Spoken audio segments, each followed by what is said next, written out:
BJP. അയോധ്യയിൽ തോൽക്കാനുള്ള കാരണം ഇതാണ്. ഗുജറാത്തിലും അവരെ വീഴ്ത്തുമെന്ന് രാഹുൽ ഗാന്ധി.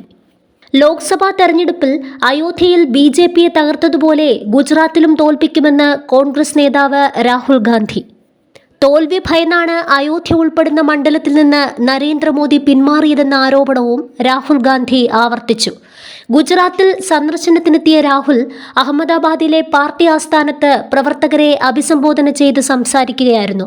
അയോധ്യ ഉൾപ്പെടുന്ന മണ്ഡലത്തിൽ നിന്ന് മത്സരിക്കാതെ മോദി പിന്മാറിയത് പരാജയഭീതി ഭയന്നെന്ന് രാഹുൽ ഗാന്ധി പറഞ്ഞു. സർവേ റിപ്പോർട്ടിൽ തോൽവി ഉറപ്പെന്ന് വന്നതോടെയായിരുന്നു പിന്മാറ്റം. മോദിക്ക് ദൈവവുമായി നേരിട്ട് ബന്ധമുണ്ടെന്നാണ് പറയുന്നത്. എന്നാൽ പിന്നെ എന്തുകൊണ്ടാണ് അയോധ്യയിൽ ബി.ജെ.പി. തോറ്റതെന്നും രാഹുൽ ഗാന്ധി ചോദിച്ചു.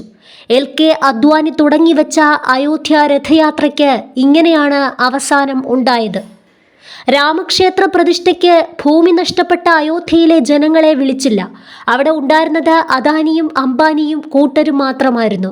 ഗുജറാത്തിൽ കോൺഗ്രസ് ഓഫീസുകൾ ബി.ജെ.പി. ആക്രമിക്കുകയാണെന്നും യു.പിയിൽ സംഭവിച്ചതുപോലെ ഗുജറാത്തിലെ ജനങ്ങളും ബി.ജെ.പിക്ക് തിരിച്ചടി നൽകുമെന്നും രാഹുൽ ഗാന്ധി വ്യക്തമാക്കി. അയോധ്യ ഉൾപ്പെടെയുള്ള യു.പിയിലെ നിരവധി മണ്ഡലങ്ങളിൽ ബി.ജെ.പി. പരാജയപ്പെട്ടത് പരാമർശിച്ചുകൊണ്ടായിരുന്നു രാഹുൽ ഗാന്ധിയുടെ വിമർശനം.